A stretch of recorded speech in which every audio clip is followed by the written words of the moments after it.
Hello gamers, welcome to another edition of Tonight on Mage Hammer's Game Table, where tonight I am continuing my series of one-shot dungeon delves.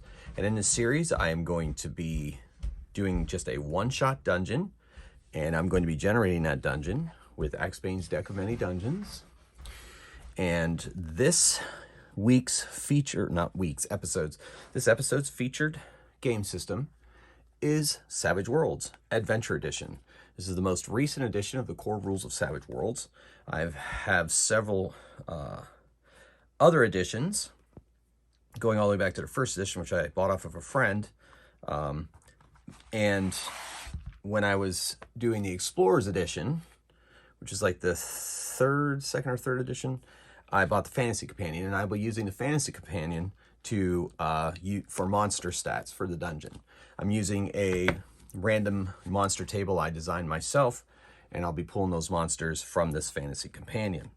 There have been several changes from the Explorers Edition to the Adventure Edition, but everything is pretty much compatible with Savage Worlds, pretty much almost all the way to the first edition, with just a few minor alterations. Because this is just a one-shot, I felt that the differences weren't that bad at all. So I will be using this for the bestiary and treasure. Okay, so I'll set that aside. Obviously, I'm not a how-to channel. You will get an idea of how this game runs if you are not familiar with Savage Worlds. Just a teeny bit of history. After I burnt out on 3rd edition D&D, we did a brief stint of Savage Worlds, and I believe it was the Explorers Edition was out at that time. And we had a good time playing it. I ran a fantasy campaign in my fantasy world, and it went very well. But over time, my players felt the itch and the call of the D20. So then that's when I got into Castles and Crusades. We moved from Savage Worlds to Castles and Crusades. And then for the most part, we were happy to move through our evolution of Dungeons and Dragons after that. Played a little bit of Pathfinder. Played, God forbid, 4th edition for a year. That didn't last very long.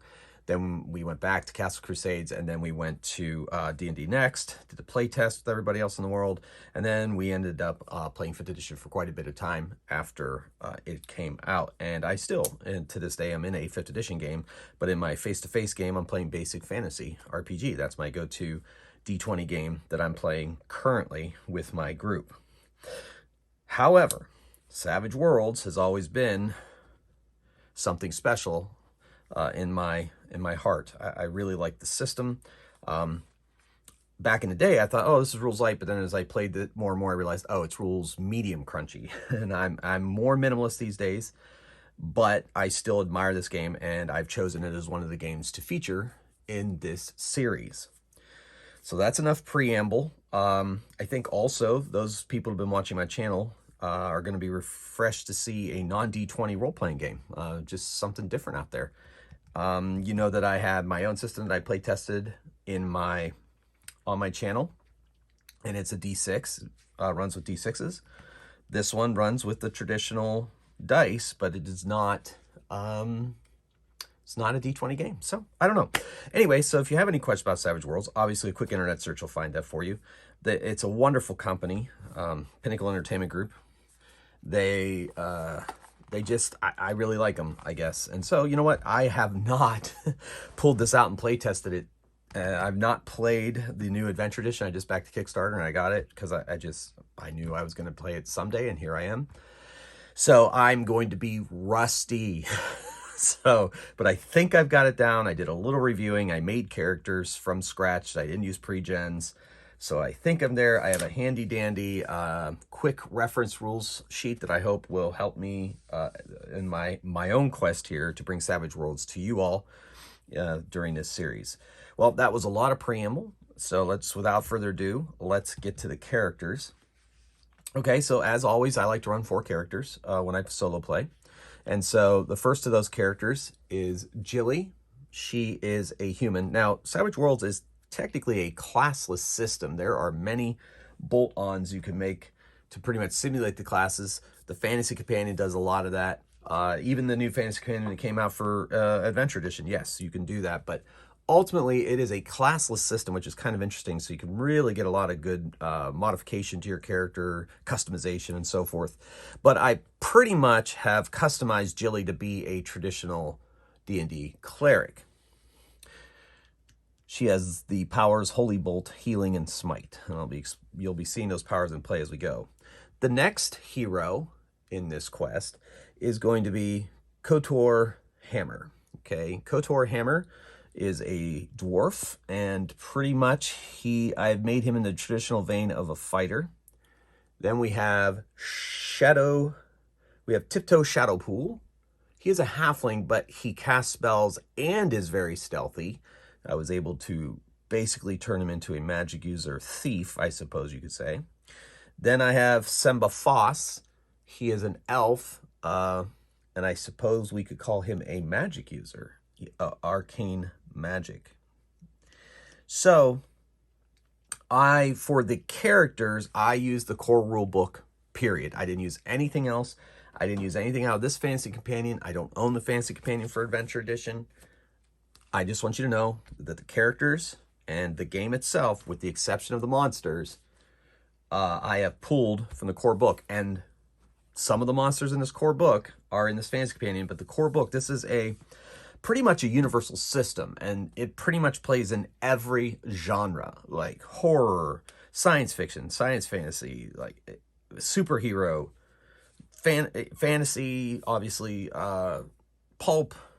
It's really good for pulp, actually. For a longer time, it was my go-to pulp system before I discovered Tiny D6 Cthulhu, which I also have a series of pulp adventures for that. Anyway, but it's truly, I think it truly shines the best when you play a pulp game with it. But it is literally, it literally can play anytime, any place, as the back of this rulebook says. So, this is Savage Worlds. This is pretty much the whole game right here. It has a bestiary, it has character creation, it has how to play, it has all the rules. It's really one of the best values in gaming, especially if you really want to try something else besides a traditional D20 game. This is probably the game for you, especially if you like a little bit of crunch, more than a minimalist game.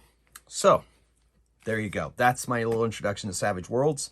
And so, let's get to an adventure with it. Like I said, I'm going to be a tad bit rusty, and hopefully you can forgive me that. This here is the action cards, I believe they call them. It's your initiative system. So it's a very different initiative system than you're going to be used to. This is essentially a typical playing deck. You do not need this particular deck to play, but you do need a deck of cards to play this game. I, of course, kind of bling things out as best I can. And so I bought this way back when we were playing Savage Worlds in the Explorer Edition days. I think I got it from Noble Knight Games. I believe that's where I got it from. And so you'll be seeing those cards in action because that is how initiative is done. And it comes in this box. I think it's still published to this day. I think I saw at one point somewhere along the way that they had reprinted this deck and it was available back on Noble Knight Games. I think that's how I knew. So that comes in that box, and it's this deck of cards, and that will be how we will run initiative in this game. Then I guess one other note, the spell system uses power points, so I'll be spending those power points. And then also it uses bennies. So bennies are basically the precursor, I would say, of inspiration tokens for D&D 5th edition. They could be used for several things in the game. Most likely they are going to be used to unshake. There's a condition in this game called Shaken. It's going to use to unshake the characters. You'll see that in action as we go. But they can be used to reroll dice. They can be used to gain 5 power points if you're a spellcaster. They can do many, many things. Anyway, so I have those pennies. Halflings are lucky, so they get 4 bennies in this game. It's one of their race traits, heritage traits, whatever you're going to call it. So I will be spending those. But in addition, the Savage Worlds Game Master also gets bennies. He gets a benny equal to the amount of players at his table. And so I have 4 characters, so he gets 4 bennies. Anytime a joker comes up, lots of things happen. in initiative, but one of those is everybody gets a Benny. And then game masters are encouraged to throw bennies out to the players for fun stuff they do at the table, heroic things, funny jokes they make, whatever the game master feels like giving out a reward. Bennies are the reward that they give, and it's one of the greatest features of this game. And I think it was one of the first games, don't quote me on that, but one of the first games to use that kind of character agency mechanic that would help make the game flow. All right, well, yeah, this is a really big introduction. You know, I like to keep my games to an hour. I have no idea how long it's going to run, but if it goes more than an hour, I apologize, and hopefully you'll stay with me to see how this story plays out. Also, there is a kind of a experience system in this game, and in the past couple of episodes, I made people second or third level. These guys are pretty much novice. That's the level they are, quote unquote, and so they will not have any additional powers or anything like that. I felt I didn't want to get too much into the character creation because I haven't played in so long, so here they are. So, if you have any other questions about Savage Worlds, do a Google search or ask me in the comments below, and I will do my best to answer them. I am not going to sit here and claim I am by far an expert on Savage Worlds, but I ran a sci-fi campaign, I ran fantasy campaign using Savage Worlds back in the day, and I think it's all going to come back to me as I play. So, we are now going to roll. We're going to roll for our quest randomly. Here we go. So the blue die will be our goal, and the orange die will be an obstacle, if I so choose. Our goal is going to be to find an arcane item, so we're searching for something magical, lost in a tomb, sure. And fanatic minions are going to be our obstacle to goal. So this is a really cool, easy, random quest generator. And so, there you go. So, let's see what item it is. We're going to bring out this other card from Axbane's Deck of Many Dungeons, and we're going to see what that quest item is. We need a D6 for that. So let us see what that is. The magical item is a tome. Very nice. Here it says intricate, crafted by the Fae, but oh no, I can do whatever I want. Let's roll again. 6. So it's a tome with a golden cover, crafted by elves. Very nice. We got an elf in the party. That gives me a way in for the story. And it's going to be worth 520 gold pieces. But the worth is not so much the big deal. The fact that it's a tome made by elves is the key that is going to generate or, fuel my story. So I'll put those random tables off to the side here. One of the reasons I love Axbane's Deck of Many Dungeons, it's just, I think it's the best solo tool that I've ever found for solo role-playing. So, okay, let's get started. Now, one of the great things about Savage Worlds is that originally it was created with miniatures in mind. So most of it is designed for the use with miniatures. So those miniatures gamers out there who really like using miniatures in role-playing games, once again, Savage Worlds is going to be the system for you. However, of course, just like most other role-playing games, it is possible to play Savage Worlds without minis. But tonight, we're using them. Okay, so they have their quest. They are moving into a tomb of an old ancient wizard, rumored that his spell book still lies within its environs. What creatures have made their way into there? Who guard it? Rumors have it the fanatic minions, a cult that rose up around the wizard, protect his tomb from interlopers. Maybe they know how valuable and how powerful that tome is. Maybe they don't. Maybe to them it's an ancient relic. We're going to find out as we go forward into the game. So, they've made their way to the location of the tomb that they found through exhaustive research. And they are about to head down into the darkness. Now, a couple of the characters have twilight vision and low light vision. However, they're probably still going to need a light. So, I don't have many house rules on Savage Worlds because I'm not that familiar with it. But to me, I believe that spellcasters should be able to generate light for free. Like, that's something, the first thing they learn. So that's what I'm going to have them do. Shadowpool's not going to do it. He likes to hide, and he can't hide when he's got a light shining around him. So it is going to be Jilly, who likes to be a shining light. She's Jilly of Palin, the god in my world of goodness and light. So Jilly lights up her, what weapon did I give her? Warhammer, of course. And so she leads her way down into the dungeon. They find themselves at a T-junction. They hear nothing. Silent as a tomb, because that's what it is. They look right. We'll make it another T-junction awaits them. They look left. A hallway, a long hallway greets them. There is a monster. Let me see what that monster is, and if it's a monster that I think would make noise, we are going to make some perception checks. So, okay, it is monsters that would make noise. So, I can't believe I rolled that. I can't believe I rolled that. Okay, so let's see if they perceive anything. We're going to roll Jilly. She has a perception D4. You roll your skills and attributes are dice in this game. So she has a D4, and then because the player characters are heroes, they are known in this game as wild cards, and so they get to roll a D6 with any of their rolls. Usually a 4 is a success. And then this game also features exploding dice. So if they roll the highest number on a particular die, they get to roll it again and add to it if they need to.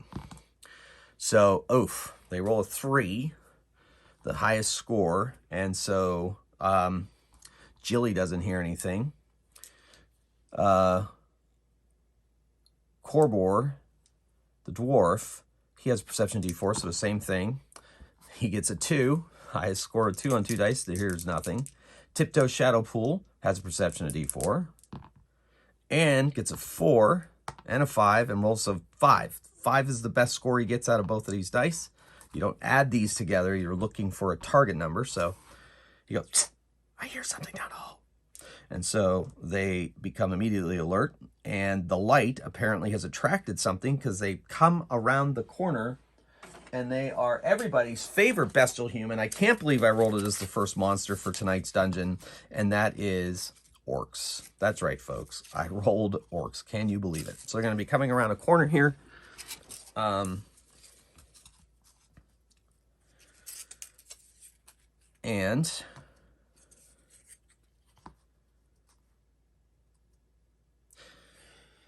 we'll say that this card is the entrance here. Okay, folks, for some reason my iPhone shut off. Not sure if I ran out of space or what it was. So I've cleared up some space. Hopefully that's what it was. In the meantime, we're going to continue this adventure. I've already placed out the miniatures. Actually, I had played part of this combat before my phone had kicked out and I didn't realize it. So, but anyway, I'm set up. I backed it all up. I've set it up and we're ready to see this combat. So the orcs come around the corner and they say, "Ugh, no loud in here.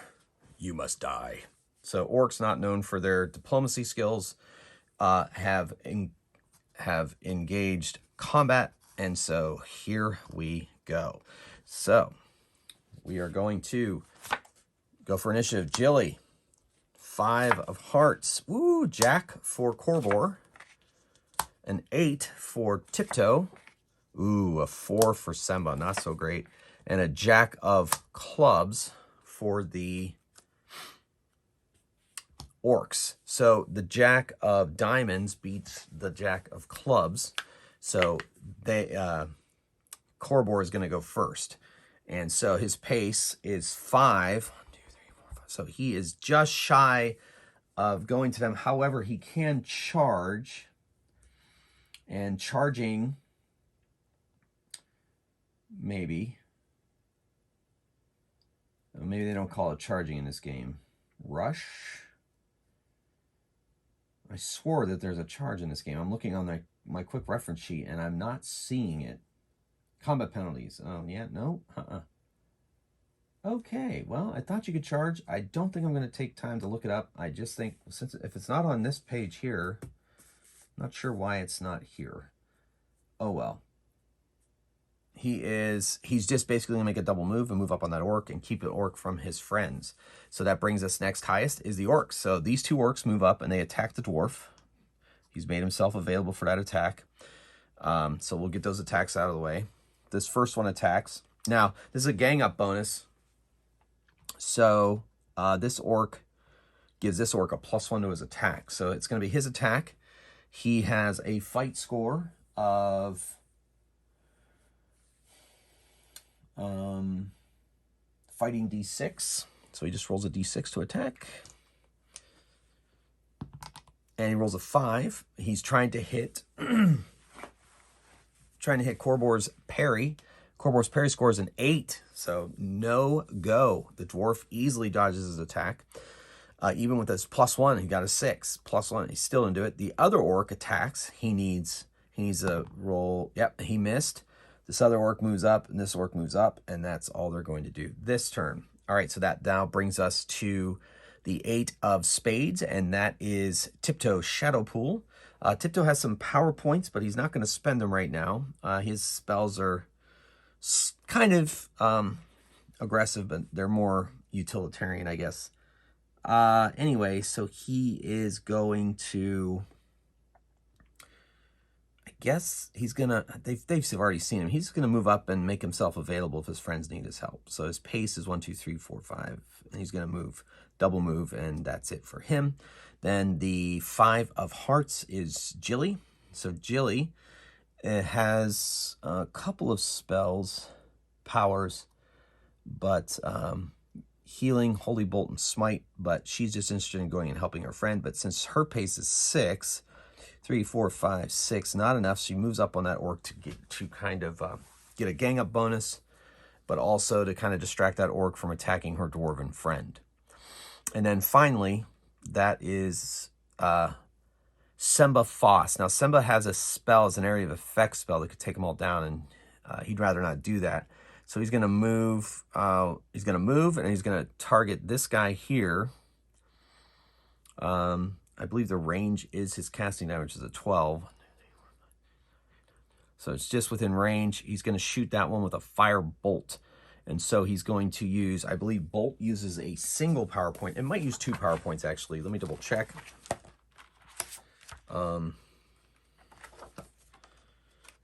Great thing about this game is the powers have trapping, so he can make this trapping whatever he wants.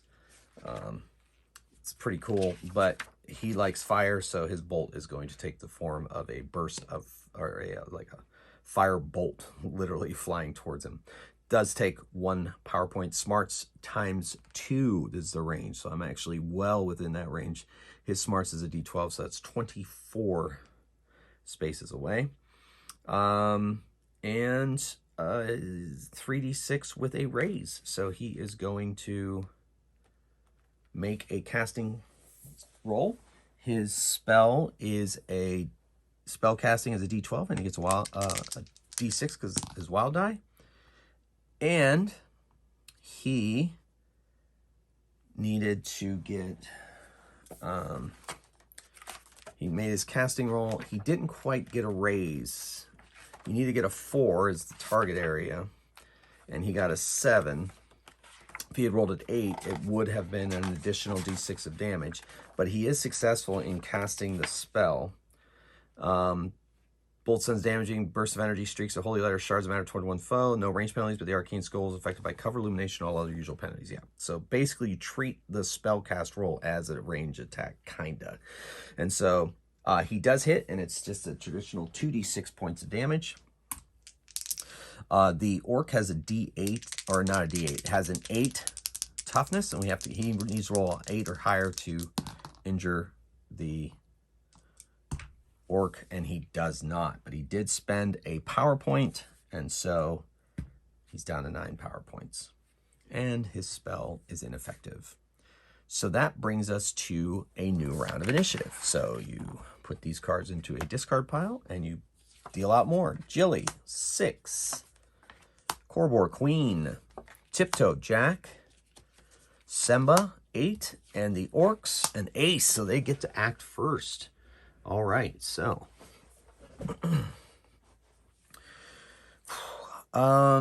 yeah, so this orc is going to turn its attention to Jilly. This orc's going to move up and get itself to be able to attack Korbor, but also gives a +2 engagement attack to this orc here. And this orc's going to stand back. He's still a little bit shaken by the fact that he got a fire sent at him and he doesn't quite know what to do, though he is not officially shaken, which is actually, that probably wasn't the best choice of words. That's actually a condition in this game. All right, so the first orc is going to attack Korbor, and it gets +2 to this attack and gets a 7. Korbor's parry is an 8. He's really good at avoiding he's really good in fights, so just missed. The second guy has the same thing. Nope, he misses. And the other orc swings at Jilly. Jilly's parry is a 7.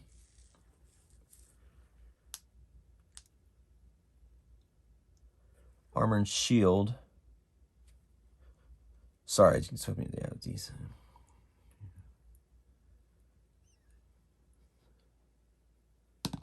And misses. All right, so that brings us to... All right, so ace was there. Queen is Korbor. So he's going to swing at the orc in front of him. Even though he doesn't get the gang up bonus, he doesn't care. He wants this orc down because this orc is making him angry. He has a fighting die of D12. And he gets to do his roll. Gets to do his wild die. And he rolls a 7. That's the highest score on the 2 dice. And their parry is 5, so he hits. And he does 2d10 damage. Now, just as a note, somebody asked in one of my other, in like my basic fantasy video, I roll percentage dice with d20s, but they're actually just d10s. Really, you just roll them as if they're d10s. You just ignore the 1 or the 2 if it comes up in front of the number and just take the second number. And single numbers are already single numbers. So I use d20s as d10s. I've just never really warmed up to the d10. And why do that when the d20 can do both? And I really like d20s. Anyway, so these are d10s I'm rolling, 2d10, so please don't be confused. 16. So these two get added together. Damage rolls get added together, so 16 is massive. So that means that he had to get over his toughness, which was a 8. And he did that, then some. So he is 4 above. Actually, he's 2 raises above. Oh, no. Yeah, right. So that's 16 damage. The guy needed an 8. For every 4 above, it's considered a raise. So that's 2 raises. So that's an additional D6, or that's an additional wound over his shaken condition. So the first one's shaken, and then wound, but they only take 1 wound before they are taken off the board. So he is taken off the board. If I'm not doing that correctly, somebody let me know, because I'm not going to take the time to check, but I'm pretty sure if it's 4 over the target number, which is in this case an 8, then it's considered a raise. An ace is when they roll the highest on a number and keep rolling, but I'm pretty sure I still have a raise. So anyway, I take him out. Either way, he's going to be taken down. So that was his attack. Now, technically, I could attack again. You can do up to 3 things in a round, but every one beyond the first that isn't a move costs an additional -2 to every action you make in the round. So I would have had to take a -2 to my attack to make it another attack now. So he's not going to do that. However, he does get the move, but he's going to stay where he is to help give Jilly the extra bonus she may need going forward. So that was Korbor. So we had the orcs, Korbor. Now we're going to have Tiptoe. So Tiptoe, 1, 2, 3, is going to sneak in here and stab, take advantage of that, stab at that orc. He gets a +2 gang up bonus. His fighting is a... his fighting is a D8, and he gets a wild die, and he gets +2 to this roll. So 4 there, or 7, so he's going to take the 7. Still not good enough. He does not hit the orc. And that brings us now to Jilly. So Jilly is going to swing at this orc and gets a +2 gang up bonus. Jilly's fighting is a D6, so D6 with a wild die. 4 is the highest number that she gets, and that is not enough to get past the parry of the orcs. Oh wait, I think Tiptoe hit because he needed a 5. I was thinking about the toughness. He actually needed a 5, and I think he did roll a 5. So we're gonna have him roll damage. He has damage with his dagger, and that is not a dagger. He has a short sword.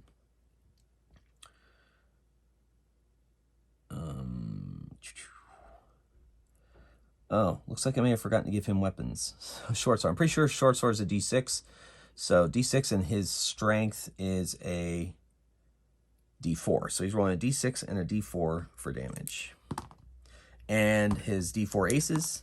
So 6 is the highest he gets on that. That's not enough to overcome the toughness of the orc, so he doesn't do any damage anyway. Okay, great. So that was that round of combat. Now, I could be using bennies to reroll these things, but bennies are a commodity, and since I'm playing solo, I'm only giving out bennies if there is a joker. Otherwise, because, you know. Anyway, so Jilly has an 8. Korbor, 3. Ugh, that's not good. Tiptoe, 5. Woo! Semba saves the day with a king. And the orcs, a 6. So not terrible, not terrible. So Semba is going to fire another bolt at the lad in the back of the pack. D12 and a wild die. Spellcasting roll. Firebolt. So the best he does is a 5 on that one. That is very disappointing. He needed to, yeah, I guess he needed to get a 5, so he hit, but I didn't ace, but it's still a hit thanks to the wild die. And so the damage on that is 2d6. There was no extra raise. So see if he can get 8 or higher to do some damage to this guy. Ooh, 10. Not enough for a raise, so this guy is shaken. So because he's not a wild card, we're just going to lay him down to say that he's shaken, and he will need to make a vigor roll to break that shaken if he wants to do. That'll be his action on his attack. So that was Semba. Okay, next up is Jilly. So Jilly's going to swing at this orc, still has a +2 bonus. Her fighting die, I believe, did we say it was a D8? Yep, no, D6. So she's doing D6s. Swings her Warhammer and misses. All right, needed a 5. Didn't get it. And so that was Jilly. Next up is the orcs. These orcs keep swinging at Jilly. He has a fighting score of D6. He rolls the attack. And needs a... Jilly's parry is a 7 because of the shield and... Because of the shield. So misses thanks to the shield, so hit the shield. This orc steps up and attacks Korbor and gets a +1 to his attack. Oh, wait. Darn it. Gets plus... Oh, yeah, it doesn't get pluses. Yeah. Okay, this one does get +1 against Korbor. Nope, missed. And then this guy has to make a vigor roll to break his shaken. So that's a D8. He's got a 4 on a D8 to break his shaken roll. And gets a D6, so unshaken. Best he can do. All right, that's all he gets to do that round. So now we move to Tiptoe. Tiptoe takes a stab at that orc. It's +2 to hit. Has a fighting die of D8, I believe I said, right? Yeah. D8 fighting die and D6 wild die. Stabs away with his short sword and rolls a 6. Needs a 5 to hit. Hits, no raise. And so does strength of D4 and short sword's a D6. And does not get past that poor creature's toughness, and so does not injure that creature with his attack. So that now brings us to Korbor himself. He swings at the orc that he has a +2 to hit. His fighting die is pretty tough. It's a D12, and he gets his wild die. He attacks, and once again, he gets through. So he hits that orc because he gets a 13. He only needed a 5. And so now he's going to roll damage. I think I did the damage wrong the last time, but I don't think the video was rolling, so you don't know that I didn't do that. So it's 2d10 damage again. Maybe you did see it. I don't know. 14. So he needed, he got 1 raise over. So that's enough to take this orc down. His toughness is 8, and then 4 above that. would be 12. He got a 16, so that means that it was a wound, which takes this orc out of the action. And Corbor takes a step here as part of his move, and that is the end of that round. So we take the dice or the cards, put them away into a discard pile, and Jilly. Oh, Jilly, come on, Jilly. Corbor, better Corbor than Tiptoe, and Semba and the orcs. So the orcs looks like they're getting close to being demoralized. They go dead last. So our first is Corbor. He is feeling it, and he takes a swing at that particular orc. His D12 and his wild die. Oh, he missed. Ooh, he missed. Oof. Okay, so much for that. All right, next up is Tiptoe. Tiptoe moves up on this orc and attacks. He gets a +1 to this attack.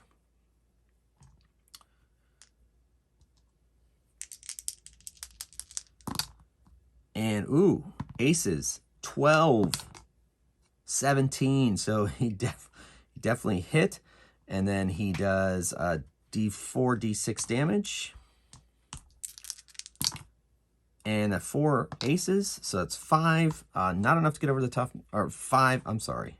5 plus 3 is 8. So that's just enough. So this guy is shaken. Now, shaken is not good for him. As he gets a plus to hit him. If he's shaken when he gets hit, and they get over his, they get a +2 when they're shaken. And if they get over that, oh, it's not a vigor roll, it's a spirit roll to recover from shaken. Oops, I made it easier on the orc to do it. Their spirit is only D6. Oh well, no big deal.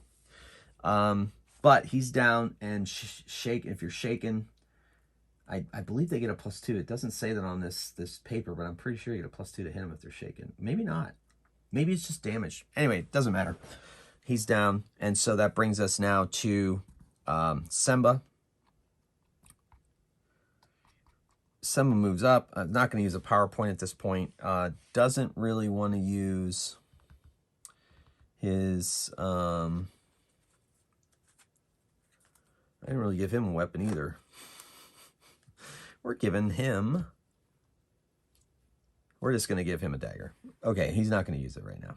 And so that brings us to Hearts is better than clubs. That's Jilly. Jilly's going to move up, attack the shaken guy. Gets a +2 gang up bonus no matter what. And so rolls her fight plus a wild die. Needs a 5, gets +2 because of the gang up bonus. So that's 6, so does hit. And then rolls damage. The Warhammer is a D6 plus her strength D6. So 8 damage, just enough, which would shaken him. But since he's already shaken up, it's a wound, so he's removed from the game. Then that brings us to the orc. This poor orc doesn't know what to do. Looks down the hall, doesn't think he's going to make it. So he's like, ah, and he goes, try to do as much damage as possible. He's just going to attack the dwarf. He rolls a D6 to attack and misses. And that brings us to another round of combat. No surrender for this orc. So Jilly gets a 10. Corbor, 4. Tiptoe, a 9. Semba, a 10. And that orc, he really is demoralized. So this 10 of hearts goes first. That's going to be Jilly. Jilly takes a 5-foot here, takes a swat at this guy, gets a +1 gang up bonus. And misses. And then the next up is Semba. Semba moves here, doesn't do anything, doesn't want to spend the PowerPoint. And then that next up is Tiptoe. Tiptoe can't really get in there, so Tiptoe is going to just hang out. I believe there is a hold action, so it's going to go, Tiptoe's going to go, yeah. Tiptoe will put himself after the orc, just in case the orc drops somebody, then he'll move in and attack. So for now, doing the hold action. And that brings us to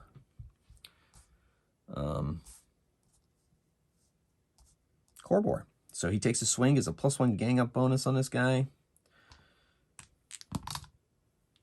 And hits, does not hit. Oh yeah, with the +1 gang up bonus, he does hit, makes it a 5. Hits, does D10, D10. And that is only a 5. 5 damage, not enough to get over the creature's toughness. So there you go. So then the orc takes a swing at the dwarf. There's a d6 on that attack. And 4 misses. Needs a 5 because Corbor's parry is an 8. That is just crazy. Because his fighting is so good. That's why. He's just so good at fighting. Okay. Then that's it for the orc. And then nothing came to fruition for Tiptoe. So that brings us to another round of combat. This orc is not giving up. Jillius another 10. Corbor another 10. Wow. Tiptoe at 3. Semba a 5.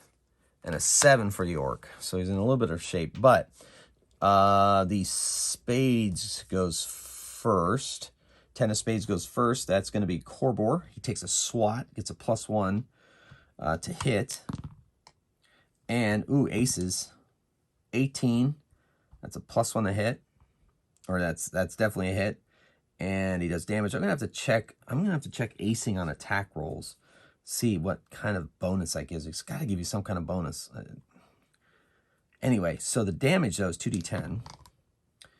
And that's 17. That's more than enough to wound this poor orc and put him out of his misery. All right, so orcs have a treasure number, a meager, for every 3 orcs. For the heck of it, I'm going to see if they have anything, even though their treasure is meager. 1d10 gold pieces, but in a 1% chance of a magic item. So 1d10, that's 7 gold pieces amongst them, and 1% chance for a magic item. The purple one is the darker one, 85. No magic items. All right, so that tribe of orcs. Now, I'm going to see if these orcs are the fanatics. On a 1 and 6, if I roll a 1, they are the fanatics guarding this tomb. Otherwise, the fanatics are yet to be revealed. They are not the fanatics. They just happen to be environs of this dungeon. So that's what we're looking at here. This is the dungeon. They're currently right here. So they make their way down this hallway, and we're going to see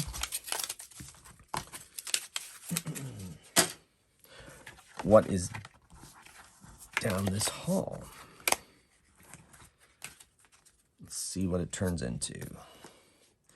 It goes into a door.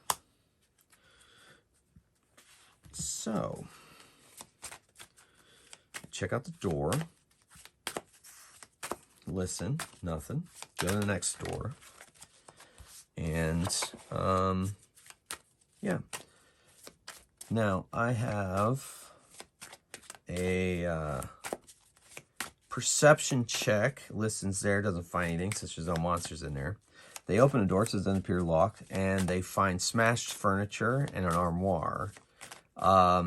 Tiptoe goes up to the armoire and sees that it's locked, and so he is going to attempt to pick that lock using his thievery skill. And his thievery skill is D10, and he gets a wild die. And since it's a hard lock, I'm going to add a -2 penalty to this. So the highest score he gets on it is a 6, so that's 4, so that's enough to pick the lock. And so he opens it, and there's nothing in there. So that's what you get. They go to the other door, and they open it up, and they see a pool that has water in it, but it's purple. And Tiptoe, in this game, there's hindrances and edges. Tiptoe's hindrance is he's curious and impulsive. So he can't resist taking a look at this pool. He walks over and he touches it with his hand. Let's see if it's a touch problem. 5. Nope. And so he's going to drink it, and he feels so much better. Not that he was in he didn't have any wounds, so it was nothing to be healed or anything. Oh, each one of these guys has 3 wounds, by the way. We'll see how that plays out. I kind of really want to check the rule on attack rolls as to what you get on a raise for attack rolls. That's damage. Attacks. Hit something that's 4, fire low ranges. Yeah, okay. Extreme range, yeah. Rate of fire, already got that. Recoil. So you just need to hit, right?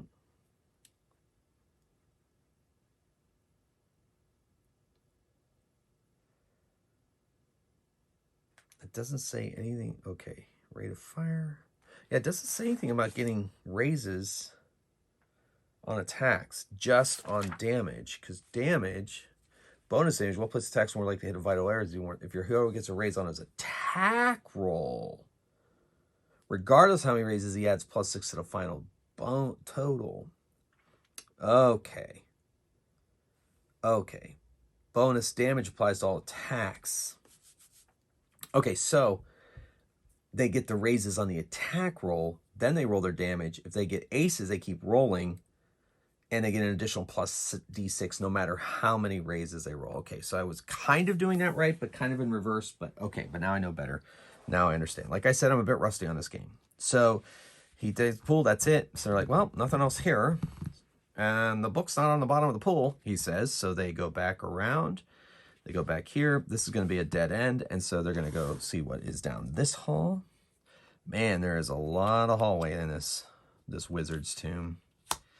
All right, so we're going to see what that monster is. They're going to come around the corner. Their light is shining the way. And we're going to see if this monster, we're going to see if this is a monster that makes noise. 35. No, this monster's not making any noise. So they make their way down the hall, they turn the hall, and there is a massive venomous snake there. So those orcs must have been hanging out somewhere down here in that area. But this snake is hanging out in the hall. They see it as they come around the corner, and they're like, "Ooh, boy." And it doesn't seem as if it sees them, they see it. We're going to see, I'm going to see what its reaction is. I roll a d6. If it's on a 1, you know what? No, let's go on 1 or a 2, it attacks them. 3 or 4, it turns and goes the other way. 5, 6, it just kind of sits there and looks at them. So 4. So it sees them and it goes back down the hall. It goes the hall away from them. Well, I didn't like the looks of that one. Don't like snakes, said Corbor. Yes, me either. Snakes are not good. Well, what should we do? Send a half-folk down there, see if you can see it. Oh, why me? So he goes down, peeks around the corner, and it comes to a place that would end this level. So we're going to bring out a... Ooh. So we have a double door. I'm going to roll a d6, see if that double door is open, if whether the snake went in there or not, or if the snake's coiled up in front of the door now. I'd say it's pretty likely the door's open since that snake is hanging out in the hall. So I'm going to say only on a 1 or 2 is the door closed. And it's a 5. So the door's ajar. The snake apparently went through that door. So Tiptoe sneaks up to the door, looks in. On a 1 or 2, the snake went down these stairs here. 3, 4, or 5, or 6, he is somewhere in the room. So he is somewhere in the room. There would be no other monsters with this big venomous snake hanging out here. So I'm going to 1, 2, 3, 4. We'll see what corner of the room the snake is in. 3, 1, 2, 3. So it is on the far corner. So Tiptoe goes back and tells them what he sees, that the snake is over in the corner and it seems to be coiled up there. And I saw stairs. So I think we can get to the stairs before the snake comes after us. I don't like the idea of having a snake behind us. Better than orcs. Good point. Yes, I say we avoid conflict if at all possible, especially when it comes to poison. I believe that we take the stairs. Let's see what we can do. Maybe we distract the snake. Feed it to one of the orcs. Oh, that's a great idea. They go back, pick up an orc corpse. They carry it, bloody orc corpse back. They throw it over into that corner. And I think the snake's pretty hungry. So I'm going to say in a 1, 2, 3, 4, or 5, the snake heads to check out to see whether it's viable food or not. 1, 2, 3, 4. On a 5 or 6, it stays put. Yep, stays put. Not interested. Wonderful. All right, let's go. So they're going to make a break for the stairs. I say move very slowly. So they're going to move very slowly, and we're going to see on a 1 or a 2, the snake is going to attack. Does not attack, watches them go down the stairs, and they go to the next level. Now we're going to have to remember that that snake is there. We'll roll to see if the snake is there when we get back. It may have moved on. But it does not appear to be that interested in them at all. So let's see. They go down the stairs, and there is another corridor.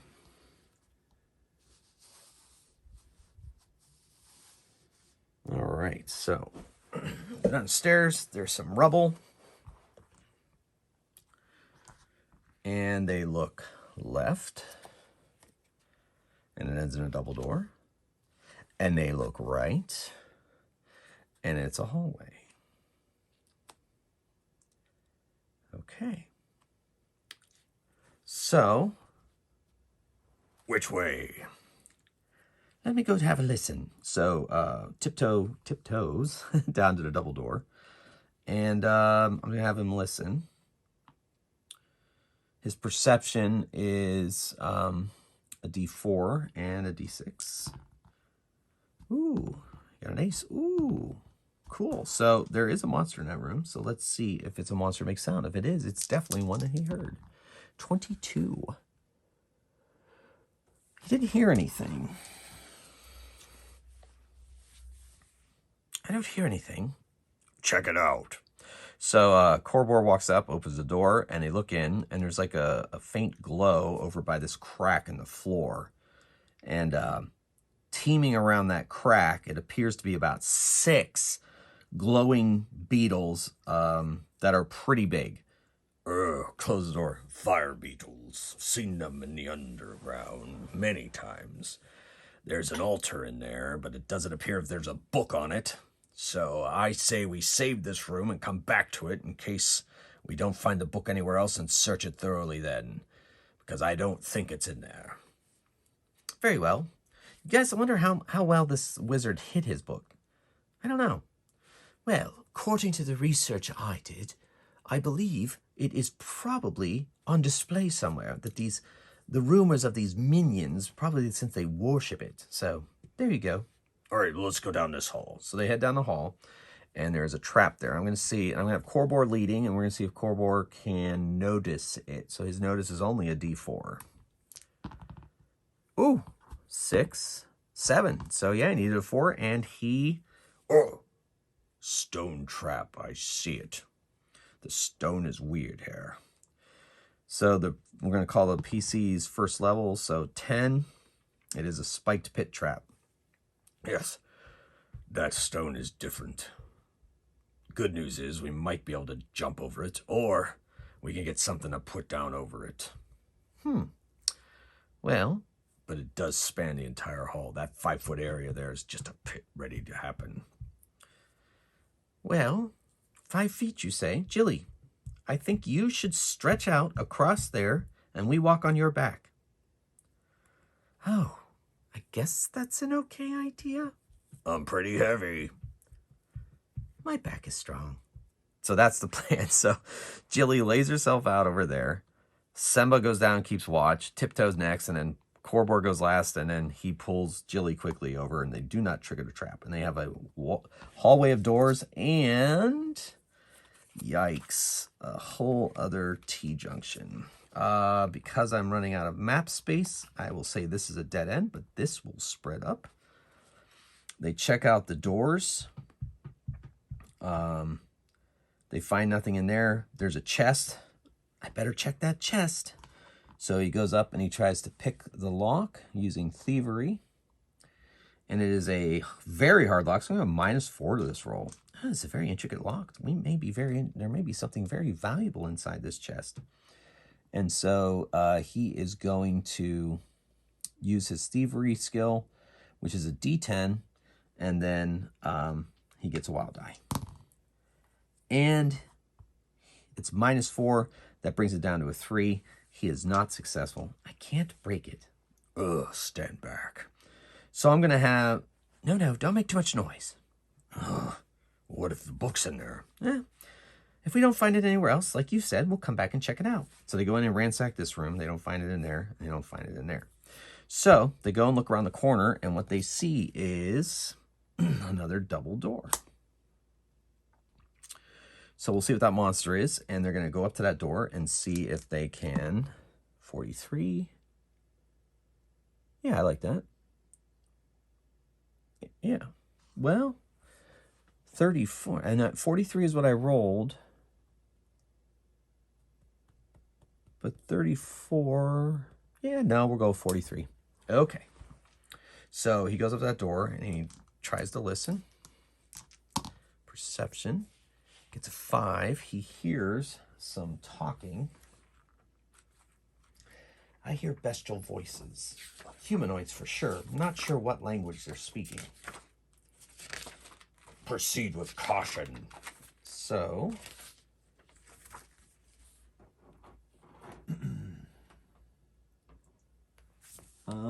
here we go.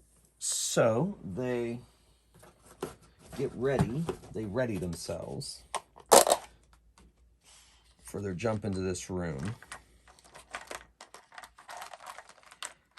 All right, so, okay, good. So we got this guy. Not that guy. Ooh. Let's do a, I'm going to do a random roll to see if, nope, they don't have one of those. Okay.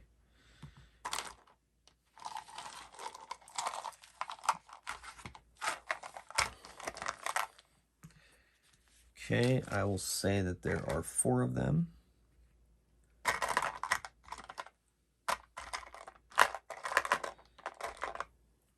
And that's just as many miniatures I found of them too, so that's perfect. All right, so they are going to open the door. They don't need to go back this way anyway, except to do that. So that, move this out of the way. And this, and they get themselves ready. They open the door, and the hobgoblins, I'm going to put them exactly where the exactly where they were. Right? Can I do this? Yeah, and this is a dead end. We'll say that, yeah. So we'll be moving off this card from now on for spaces purposes. They open the door. The hobgoblins are literally right on this place right here, and there's a nice pile of treasure over there. And so they are hobgoblins. And so our folks are going to be entering from this door here. This door here. They're going to be entering from this door. I think you can see that on the camera. Good enough. And then it's a double door. And then we'll have the... I will make... This is the bridge. On either side of the bridge, of course, it falls into pits. This Axebane's Decimane Dungeons loves these massive pits. I could make them not pits, but it's more fun to make them pits. All right, so that goes up, and then it makes a space up here. I like to make it usually about 5 feet wider than it really is. And there's a door here. And the pit leads across here.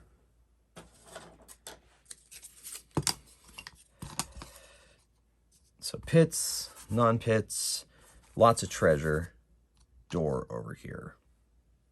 So they come through the doors, and the hobgoblins are standing right here. They're kind of looking down in the pit, talking about what they see down there, spitting, hawking loogies. So when the doors open, they're pretty surprised, but not too surprised. The door's opening, and they're like, whoa. So there they go. These hobgoblins, I'm going to give them a little better. I'm going to give them shield suits. So they're going to have a pretty decent parry. And their toughness, I'm going to increase 1 more because of armor. They have really nice armor, so that's why we're going to do this. It is Corbor who opens the door, of course, with Jilly up front with the light shining back here. Here, so this initiative is going to be very important. So this is Jilly. Ooh, ace for Jilly, nice. Corbor has an 8, not the greatest. 5 for Tiptoe, 3 for Semba. I was hoping for a better one. And Jack for the Hobgoblins. So ace is Jilly. So Jilly could shoot a Holy Bolt, but Jilly is going to not do that and move forward and attack this Hobgoblin. Once again, Jilly's fighting is a d6 and gets a wild die. Swings that Warhammer. And needs, because of the shields, needs a 7. And misses. Because their fighting is 4, 5, yeah. Needs a 7 and does not get it. So that was Jilly's attack. Next are the Hobgoblins. They unite. This one has a spear. This one has a spear. And this one has a spear. But this one has a sword. So you're not going to be able to attack Jilly. But I'm going to give all 3 of them an attack on Jilly. Because they have the one in the back has a reach weapon. And I believe reach is actually something that goes on in this game. So they have a fighting of D8, so they're a little bit better fighter than orcs. So the first one attacks, gets a +1 because of the gang up bonus. 8, oof, that's a hit on Jilly because needs a, her parry is a 7, so that one hits. So the damage on the spear is strength D6, and their strength is D8, so woo. Oh my gosh, there's an ace, 12, 16.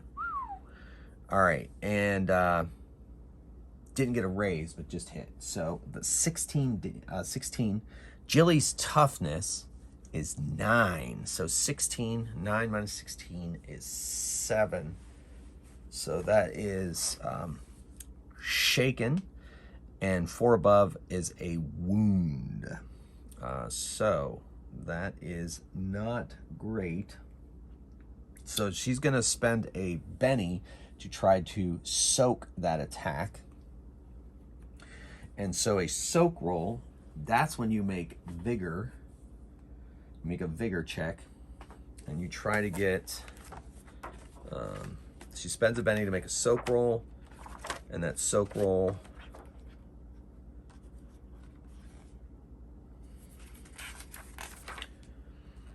character, okay, before applying wounds, a character may spend a Benny to make a soak roll. So this is a vigor check. So it's going to be getting a 1 wound and will be shaken. But if she can get rid of that wound, she will not be shaken. Vigor check. Each success raise reducing number of wounds suffered from that attack by 1.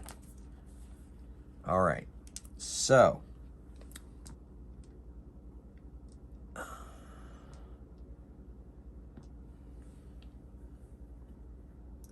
what is it, 16? Yeah. And so it was 1 raise. So she's taking 1 wound. So she needs to make a vigor roll. Her vigor is a D8, and you get the wild die, of course. Oh, wow. They both aced. All right. So 11 total. That is 4 plus rate. Yes. So she soaks the damage, not damaged, not shaken. Wonderful. So that was a Benny well spent. All right. Second Hobgoblin attacks gets the gang up bonus of +1. And so D8 and a D4. No, not a D8 and a D4. That's damage. They get a D8. So 6, not enough, because she has a parry of 7. So, oh, but gang up bonus 7. Yep, nope. Hit and rolls damage. Nope. Didn't get it. The other one attacks and technically has a gang up bonus of +2 because it has reach with a spear. So attacks, misses. Even with the +2, is a 4. You need to get past her parry. So that's all the Hobgoblin attacks. So now that brings us, next is Korbor. So Korbor moves up and attacks this Hobgoblin here. Swings his maul straight at the creature. D12 fighting plus a wild die. So he gets an 8.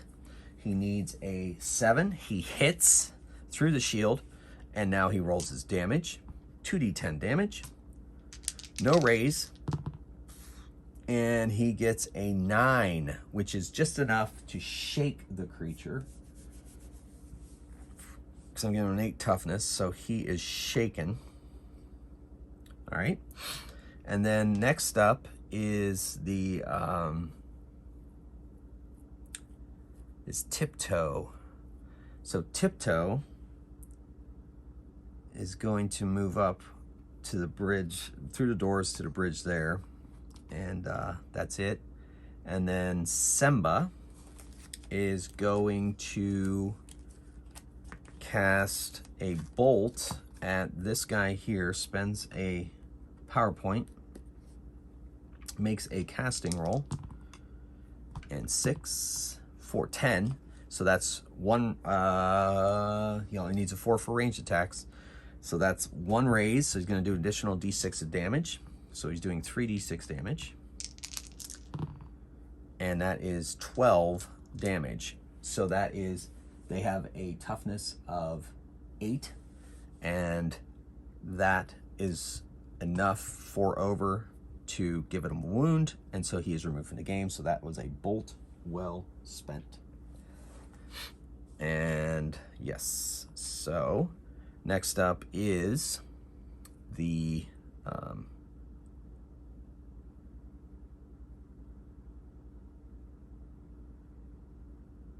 that was Semba. Yeah, that's it. We're done. So that's the round. So we're going to discard the cards, and we're going to draw new ones. First, Jilly is on a 5. Next is Korbor on a 10. Then Tiptoe on a king, nice. And then Semba on an ace, nice. And the Hobgoblins on an 8. So we're going to go with the ace first. That is Semba. So Semba was very successful with power with a bolt, and so he's going to use another bolt. Send that on its way at this guy in the back, and so it needs a d12 and its wild die for the casting roll. Ooh, 12. Woo, 14. So that's definitely a raise. So it gets an additional d6 of damage. Rolls 3d6 damage. Ace is that 10, 11. Oh yeah, baby. 17. 23, 29, 35, 39. Oh my goodness, that was awesome. That bolt obliterated this guy. Obliterated him. That was a PowerPoint well spent. That's pretty exciting when that happens. That's one of the fun things about Savage Worlds is, man, just exploding dice are just so cool. All right, so then that brings us to Tiptoe. Tiptoe's not going to do anything, and so once again, that's Jilly. Jilly takes a swing at the shaken one. Hit them while they're down, I suppose. That's a good strategy to follow. Fighting die d8 and d6. Nope, d6, sorry. d6 and a d6. Okay, 4, that's a miss. Even with a +1, that's a 5. They have a parry of 7. So misses because of that darn shield. All right. And so that was Jilly and Semba. And so that brings us now to Korbor. Korbor is very excited to swing at this Hobgoblin, take him down. Swing at the one that's down on the ground. Darn it. Gets a gang up bonus. That's 6. He needs 7. Can't remember if you get +2 for being shaken or not. I guess I could double check. Shaken. They may only take free actions. They can attempt to recover with a spirit roll. Yeah. Yep. Nope. Doesn't look like there's any additional bonus for somebody being shaken, so he just misses. All right. So he's kind of disappointed by that. And so the Hobgoblins go. This guy's going to make a spirit roll to try to unshake. Spirit is a D6, so he's going to roll that. Needs a 4. Nope, he fails. So he remains shaken. And the other guy attacks Jilly and has a D8 fighting and misses. And so that brings us to another round of combat. Cards for initiative. Here we go. So, 4 for Jilly, Queen for Korbor, Ew, 2 for Tiptoe, 7 for Semba, and it is a king for the Hobgoblin. So this Hobgoblin is going to try to unshake Spirit D6, and he does, so he's up. He's back, he's got his wits about him. The second guy is going to attack Jilly with a +1 bonus now, gang up bonus. 4 misses, and so that brings us now to Korbor. So Korbor is going to swing at the guy that just stood up. He gets a gang up bonus of +1. And he misses. 6. He needs a 7 because of that darn shield, and so he misses. That's disappointing. And then that brings us to next up is Semba. Semba's really enjoying that bolt, but he's just going to cast it. Yep, he's sending another one out at the one that just stood up. So casting roll, he gets a 9. He needed a 4, so that's a raise. So he gets an additional d6 of damage. So that's 3d6 damage, and 2 of them ace. So we're looking at 16 and 4, 20 damage. That is enough to take him completely out of the game. He is removed. And then that brings us to, yeah, I attacked. Okay, so that brings us to over here to Jilly. Jilly takes a swing, gang up bonus of +1. And she gets a 5, and she needed a 7, so she missed. And that brings us to Tiptoe. So Tiptoe moves up 1, and that's really all Tiptoe's gonna do. And so that brings us to another round of combat. Now this Hobgoblin has anywhere to run, so he's gonna fight to the death. Try to take one of them with him. So a Jack for Jilly, an 8 for Korbor, an ace for Tiptoe, a queen for Semba, and a queen of hearts for the Hobgoblin. So first up is Tiptoe. So Tiptoe's going to try to get past these guys. So he's going to make an agility check to get past them. His agility is pretty good, being a half folk and all. D8, D6. He's going to try to get to roll around there and attack. He needed a 4. He got a 4. He goes here. Now he's going to attack. That's all he gets. Since I'm going to count that as an action, no, he's just going to attack. I'm going to call it. I'm going to take that as a move. I don't know. I don't know if it's an action or not. I'm going to say it's not. He's going to attack. Or you know what? I'll have him spend a Benny to do it for free. How's that sound? I like it. So now he's going to attack. His fighting is a D8, and he gets this. And he gets a 6 with a gang up bonus +2, 8. That is just enough to hit the guy. D4 and a D6 damage. That is not enough. So ineffective. Basically, yeah, could not penetrate his armor. So that was Tiptoe. Next up is the Hobgoblin. He takes a shot at Jilly. D8 attack. And misses. Ugh. Really missed. All right, and so that brings us now over to Semba. Semba's not wasting a bolt on this character and is just going to move up. And that brings us now to Jilly herself. So Jilly's going to take a swing. Gets a +2 gang up bonus. She has a fighting D8. No, darn it, fighting D6. And so misses. 6 is not enough to hit that creature.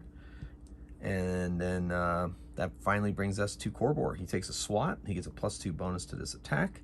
Let's see if he can bring this Hobgoblin down. No, he cannot. 5 is the highest that he rolls. Could use a Benny, but he's going to save it. So that's it for that round. This Hobgoblin is stubborn. Back's against a pit. He's fighting like a madman. Maybe they can try to kick him into the pit. So I think that might be what Tiptoe's going to do. So 8 for Jilly, 4 for Korbor, Jack for Tiptoe, 7 for Semba, and a Jack of clubs for the Hobgoblin.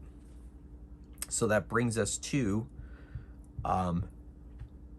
Tiptoe. So Tiptoe is going to try to trip the guy or push him or something. So I guess I could use, it's not really grappling, it's not really disarming. So I guess what I'll do is I will call it a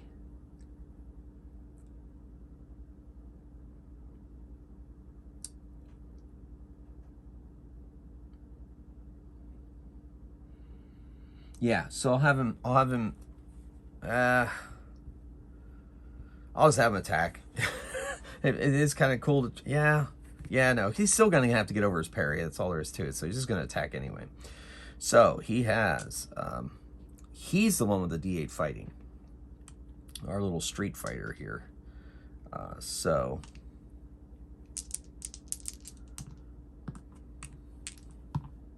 misses. All right, could use a Benny, I know, but all right. So next up is the Hobgoblin. He's taking another shot at Jilly. He does not like that shining warhammer of hers. He wants her down. And misses, man. That poor guy's on his back foot, so I guess I don't blame him. All right, so that was him. Next up is Jilly. Jilly is going to attack. She has a D6 attack. And 5, the gang up bonus 2, 7, just hit. And does her damage with her Warhammer is 2d6. And so there's an ace. So it's 12, 14, 15, that's enough. Because yes, so takes it finally down, pushes it into the pit. That's too much, goes into the pit. All right, so they go over, they grab up that treasure. It's quite a bit laying on the floor, so I'll say it's quite a bit here.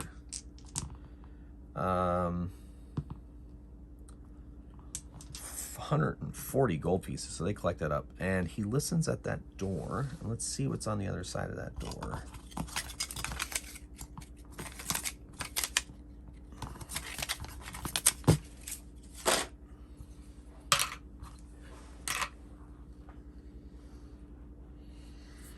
Oh, coming up on an hour and 17 minutes on this one.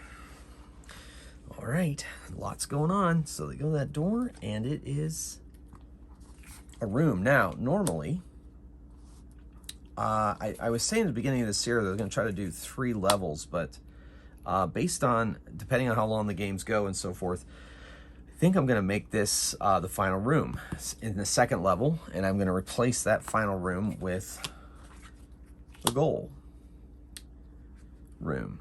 And so I will make that tome be in that chest, and I'm going to say that the minions are now in this room. So let's see what the minions are. I'll roll on my monster set. No, I'm just gonna make them cultists. That's just much more exciting.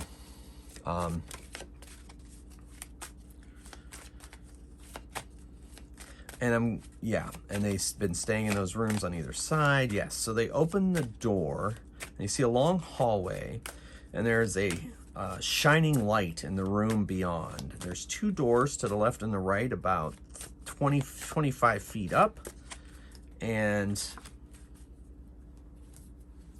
in that room, they see people milling about, chanting. It's almost as if they don't know that they are there yet.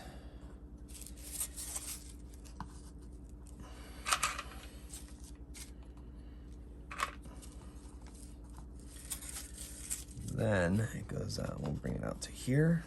How far does that go? See them? Yeah. Close the room off here. Yeah.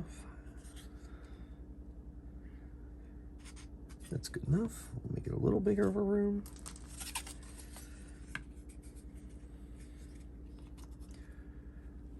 And bring this across here. And that'll be good. Okay, so this is the room, and it has pillars. Pillar. Pillar. Pillar. Pillar. Pillar. Pillar. Then it's gonna have an the chest will be right here. We will make We'll make these 2 dice together the chest. And actually, we won't even make it a chest. We'll just have the book laying out open on this altar. And the cultists will be worshiping it. And they are all about. And we'll have one of them be like a high priest. And that'll be this guy here. Standing before with his back, and it's flanked by 2 other cultists who are swaying and chanting to their wonderful god and his tome of magic. And there's some cultists here, cultists there, cultists everywhere. I'm not going to be too particular with the miniatures. I'm going to say that there are 6 cultists and the leader. I think that's pretty good.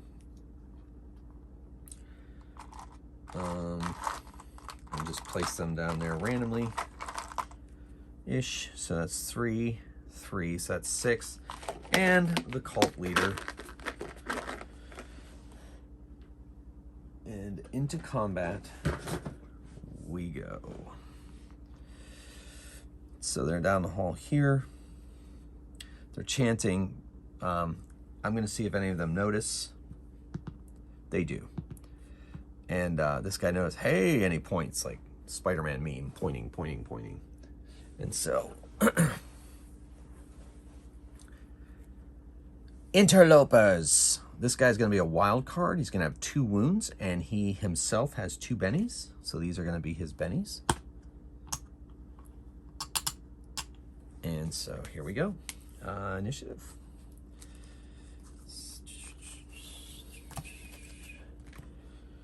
So, Jilly on a 10. Korbor on a 7. Tiptoe on a 3. Semba on a 6. I think you can still see those cards barely at the edge, yes. And the bad guys on a 7. Okay. So the first to go is Jilly. Now Jilly is going to move up here. That's about her pace, and she's going to holy bolt the leader. She can just tell he's the leader. Is going to holy bolt him. Holy bolt works the same way it does as regular bolt. So it does 2d6, 3d6 on a raise. And Jilly has a spell casting die of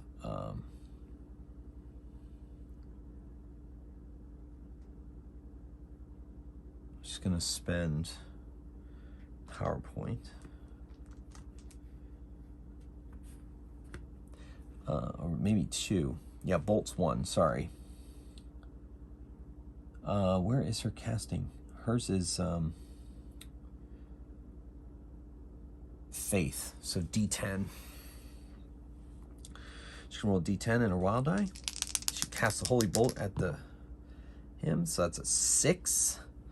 So let's see if we have cultists here in this book.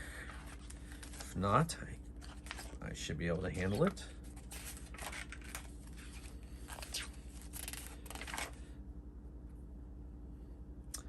No, but it has citizens. Yeah, so we'll make them citizens, and I'll mess around with the boss in my head. All right, so these citizens, but the boss man, he has a fighting a little higher, but she only needs a 4, so she rolls a 6, and that's not enough to get a raise, because you need a 4, but it's enough to hit. So it does 2d6 damage since there's no raise. Oh my goodness, they both ace. 12, 18, 19, 20. Woo! So I made him a little tougher than the regular guys.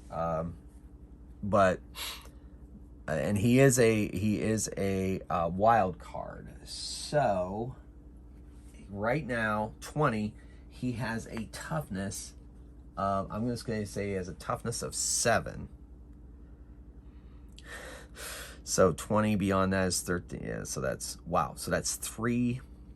Yeah, it's 3 raises over his normal. So he has to make a soak roll. He's going to spend a Benny to make a soak roll.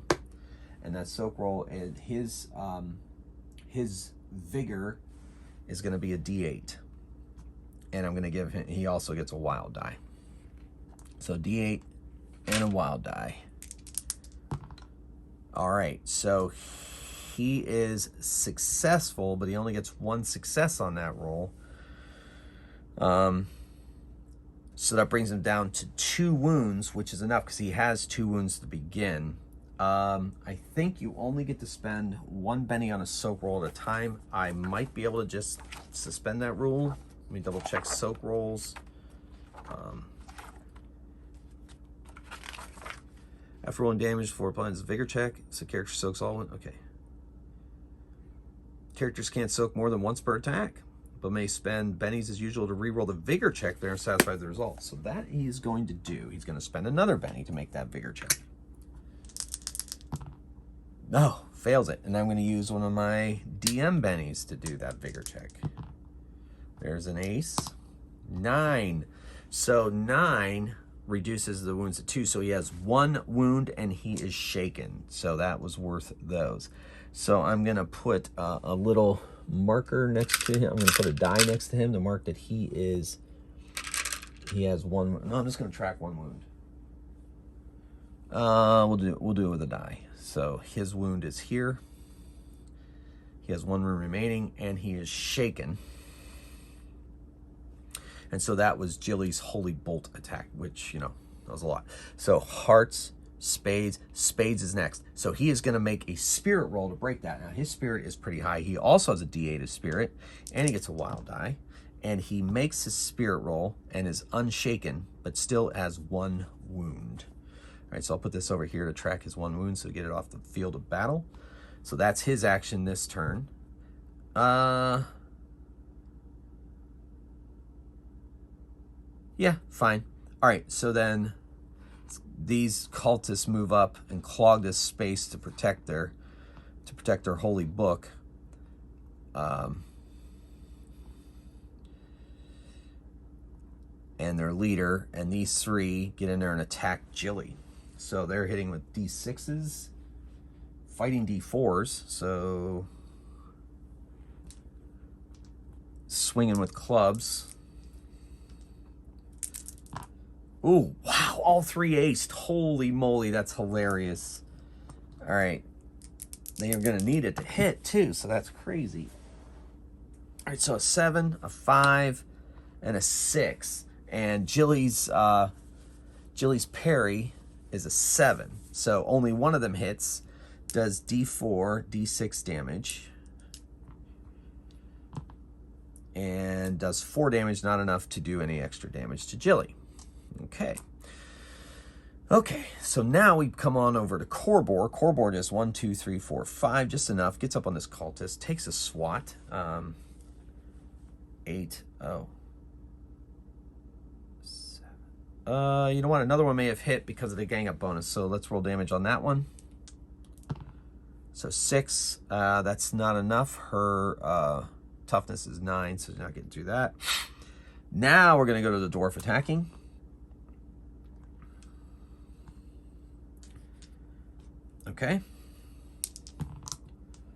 Okay, so 10, that's a raise. Because their parry is only a 4. So he gets a raise. That's an additional D6 of damage. So he's rolling a 2D10 and a D6 for his damage. And he gets, wow, he aced a 10. So 14, 15, 16. That's enough to take this guy completely out of the fight. And so he is removed. Okay. So that was Torbor. And that brings us to Semba. So Semba, 1, 2, 3, 4, 5, 6. Now, he really wants to send his cone out. But he's going to burn his buddy Corbor. But he can't do it. So he's going to bolt the leader. So he needed a 4. He got a 6. He didn't raise, so but he hit. That's 2d6 damage. And only does 3. That's not enough. That's not enough to get over the toughness of him. And so he's out. He misses, but that was a PowerPoint. And that brings us now to Tiptoe. So Tiptoe's going to move up a little bit, see if he can make his way through there at some point. And that brings us now to another round of combat. So we're going to... So Jilly gets a 9. Corbor gets a 6. Tiptoe. Joker for Tiptoe. Joker could go any way he wants. He gets a +2 to every roll this time around. King.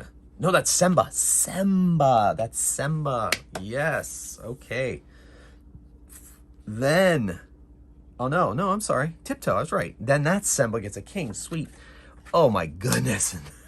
And the cultists get an ace. All right, well, Semba gets to go whenever he wants and gets +2 to everything. And he could go first. So he's going to step up past his friend, gets past his friend, and he is going to cone these 3. He's going to cast Burst at those 3. They're well within that cone. And so here we go. He's going to make a casting roll. He gets +2 to this casting roll. And he's going to hit all 4 of them if he's successful. So he gets a 13, so that's a raise. So that's 3d6 to each person in that area. And that's 2 power points he had to spend to do that. Horrible. Horrible. Horrible. He can reroll damage. He's gonna reroll. He's gonna spend a Benny to reroll that damage because that's just yucky. Come on, that's very anticlimactic. So, a little better. 11. Okay, he's gonna stick with that. The Joker gives him a +2 to. Oh, there's push. Pose strength rolls.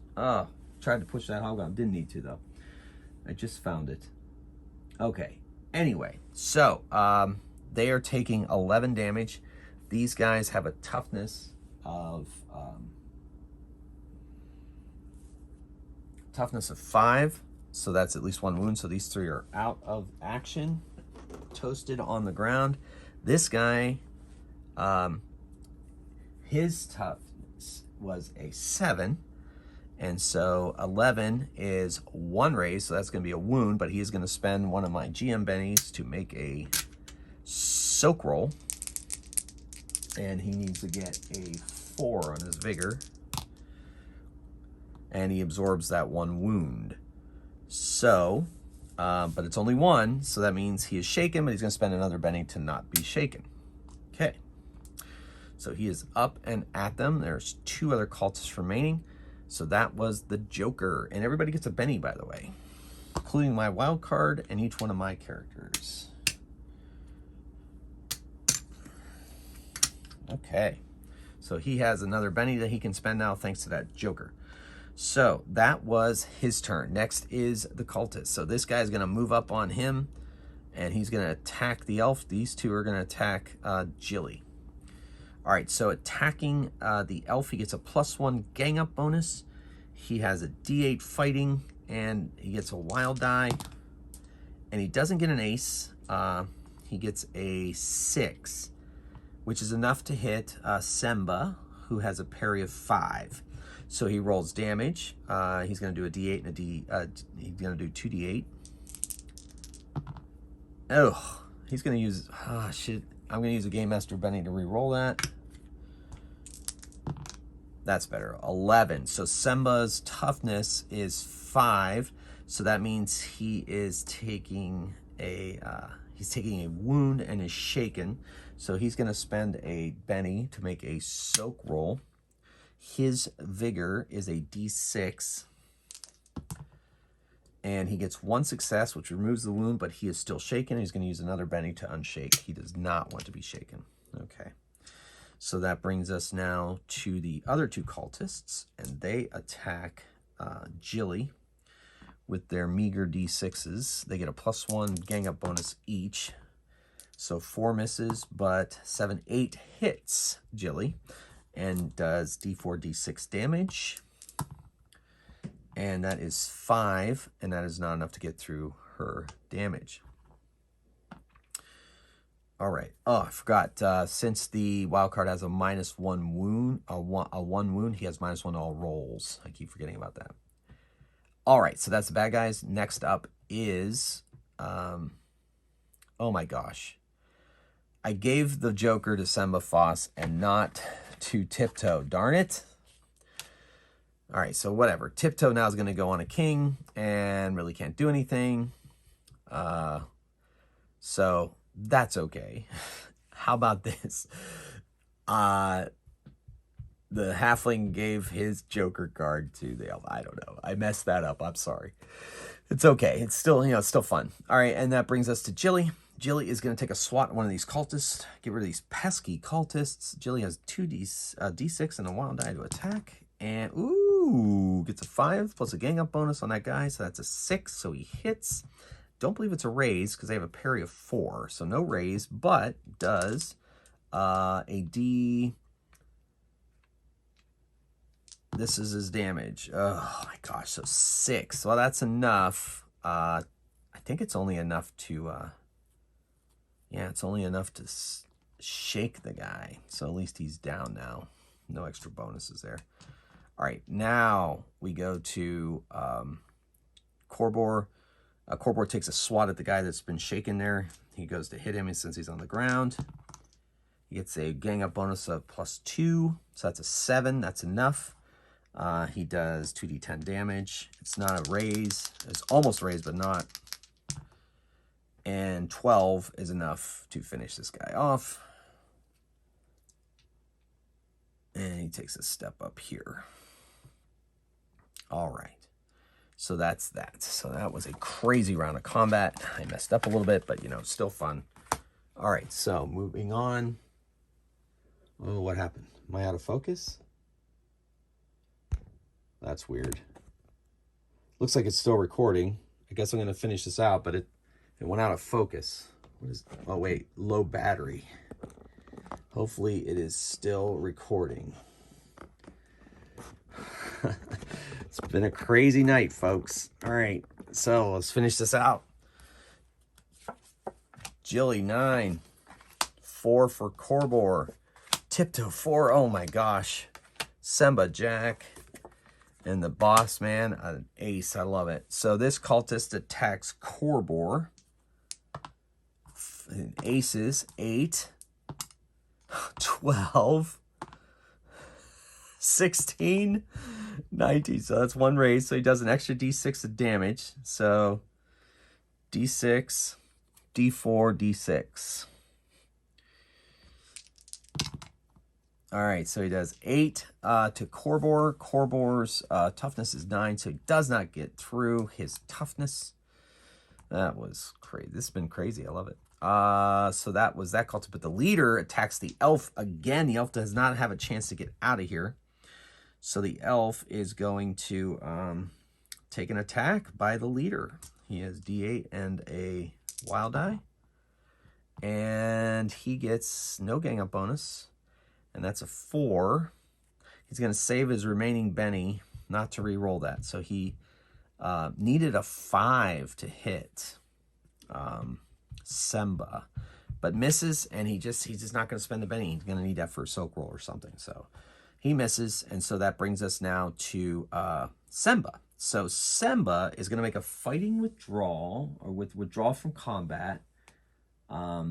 So adjacent foes get 1 free attack every trained character. So if he moves, they still get an attack.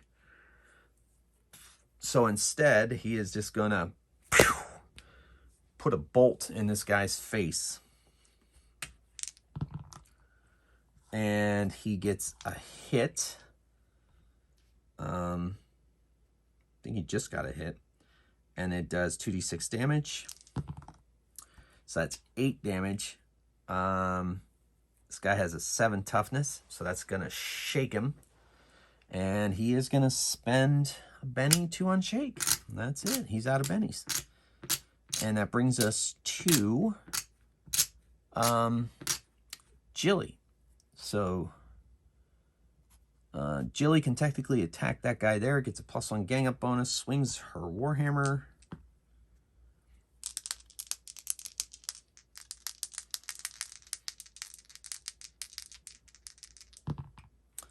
It aces. 11, 14. So it gets a raise. That's 3 dice.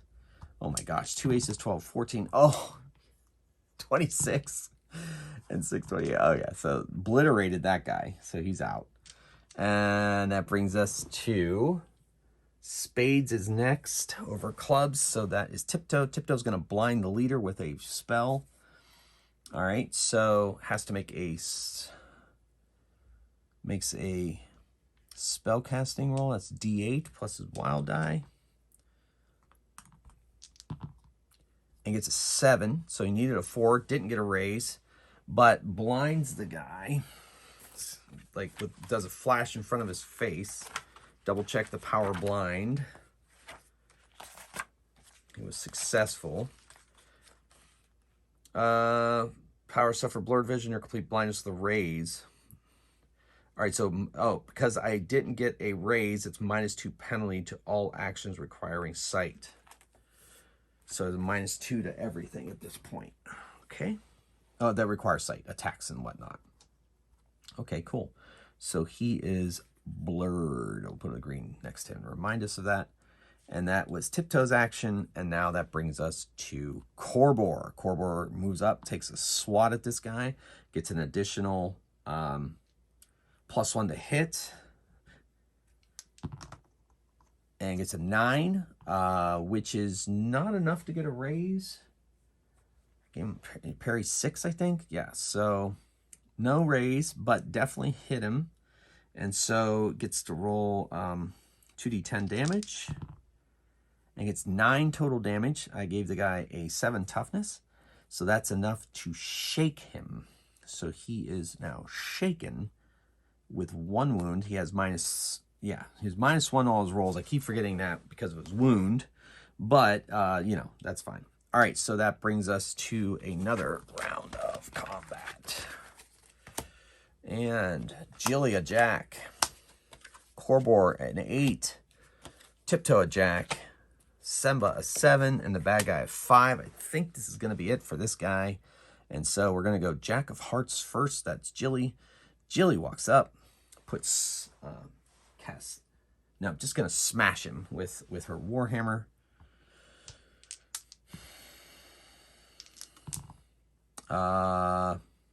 Miss it, but shaken. Yeah, so whatever. Misses. Oh, well. Next up is